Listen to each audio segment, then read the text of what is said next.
Oh, hello everyone. I still have the stupid haircut. We're doing another Wheel of W.A.E.M. We did a very, very good job last time. I had a lot of fun, so I thought we'd bring this back. So, without further ado, let's see what I'm going to spend the next month of my life for freaking covering.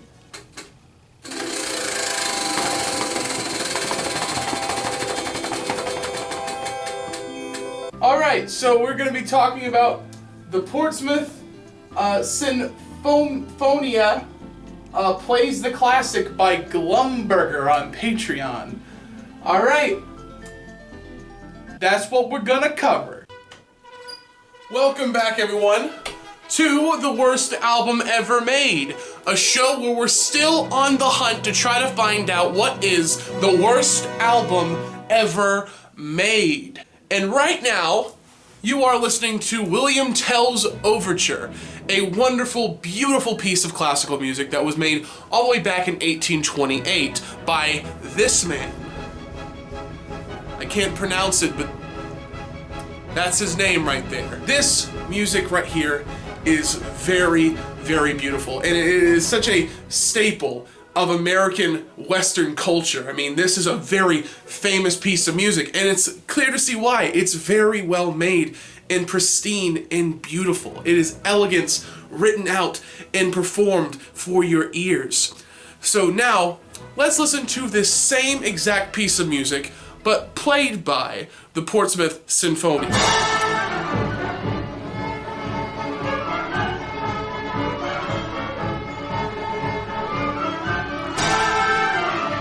Yes, what you just heard is real.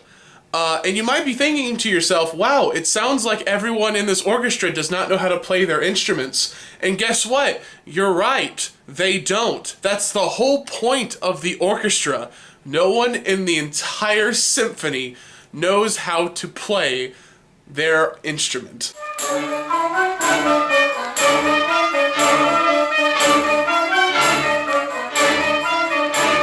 And now you might be thinking to yourself this question. What the hell is the Portsmouth Sinfonia? Well, I'm glad you asked.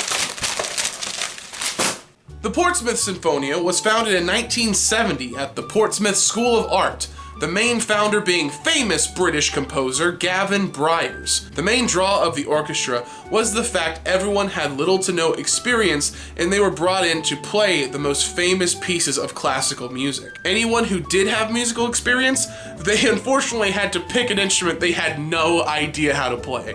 The point of the orchestra was not to sound bad, but quite the opposite. Gavin Bryars wanted the students to try as hard as they could to sound as accurate as possible, but due to their inexperience, it was going to sound bad regardless. They have been called the world's worst orchestra, but even with that moniker, they had a pretty successful run in their 10-year lifespan. They had 3 albums made and a single that made the UK's top 40 singles list in 1981. Now the Wheel of W.A.E.M has chosen for us to cover their very first album, the Portsmouth Sinfonia Plays the Popular Classics. Now, unfortunately for us here, the album in question is a very, very expensive piece of media. But I was able to snag this promotional single. Now, on this single right here, there's a really funny little tidbit on it. It says right here, sound production by Brian Eno. And that could come to a surprise for a lot of people, because turns out Brian Eno was actually in the Sinfonia himself. He played clarinet and wore a very, very spiffy red beret so you can spot him in the crowd. Now, the Portsmouth Sinfonia Plays the Popular Classics is 100% accurate. These are all songs that are universally known throughout the entire world. They are all those wonderful big classical hits. Like you have that wonderful song they play all the time in like cartoons and media. It's Morning. Now, here is what morning usually sounds like.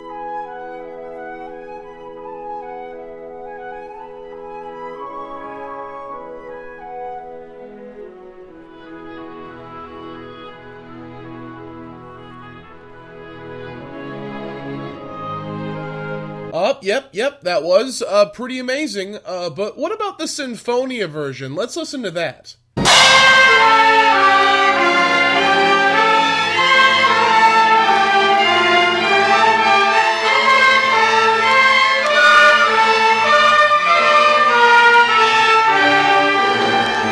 And you also have Beethoven's Fifth, you know, dun dun dun dun dun. Like that is just such a beautiful little cadence right there. And guess what? If you want it, it's in the freaking classics right there. So listen to that.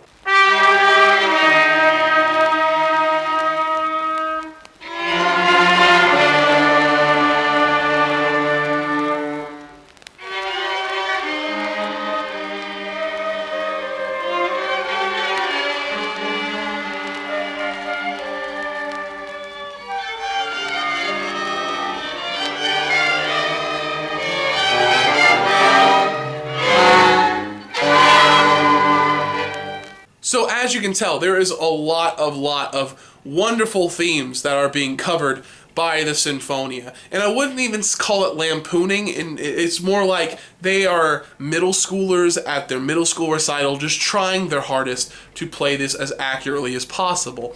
I think they're doing a pretty good job, and sometimes you can be like, yes, I can understand, I can hear exactly what you're going for, but it's just a little bit off.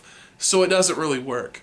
But I actually think there's a big charm to that. And in the right circumstances, I think it could make for a pretty good film score in the right context. One of my favorite pieces of it is 2001's A Space Odyssey theme, which is called the Also Sprach Zarathustra.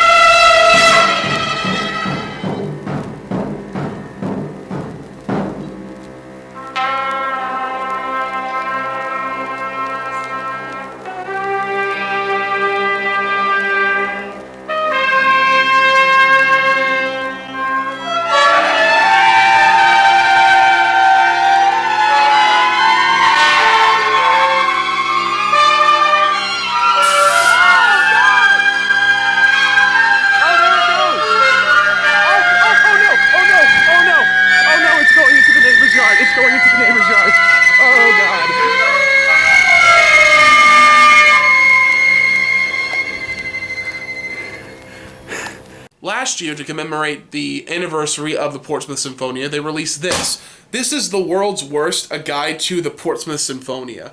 It's a really good field guide to everything you need to know about the Portsmouth Sinfonia. It has first-hand recollections, it has the foreword from the guy who created the Portsmouth Sinfonia, and even the marketing director. It was a really good little piece that helped me through this whole thing. Like, the Portsmouth Sinfonia, this book is filled with lots of wonderful information. So many fun stories in here, and I would recommend anyone who's interested in the Sinfonia to actually get this book off Amazon, because I think it was a very fun read. Now, on page 11 is a review by Frank Rose in 1974 for the Rolling Stones. He reviewed this exact album, Plays the Classics. So this is what Frank wrote. An orchestra of 50-odd musicians, mostly untrained, attacks the William Tell Overture, Beethoven's Fifth, and 7 others, with predictably devastating results. This is a byproduct of Brian Eno's experiments into the nature of the accident in music. Perhaps the worst record ever made.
Portsmouth Sinfonia plays the popular classics. Now, here's a question for you. Does it belong on the board of shame you see before you? No!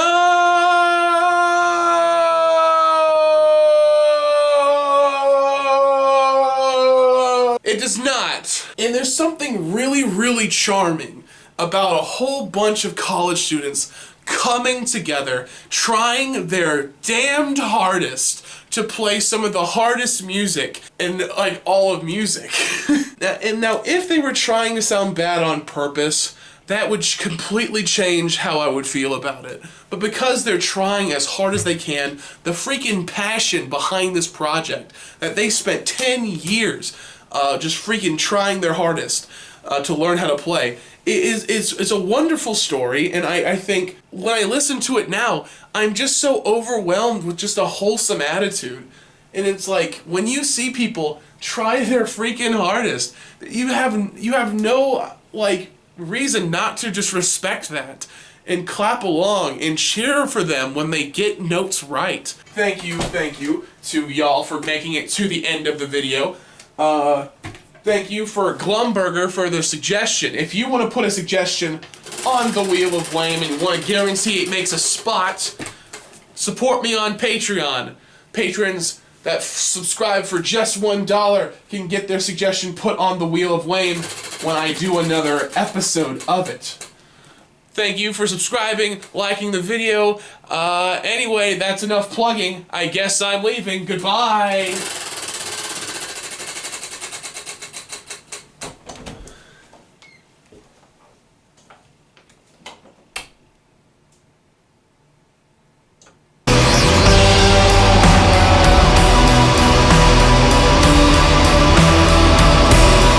Glumburger on Patreon asks, what is the best live show that I've ever seen?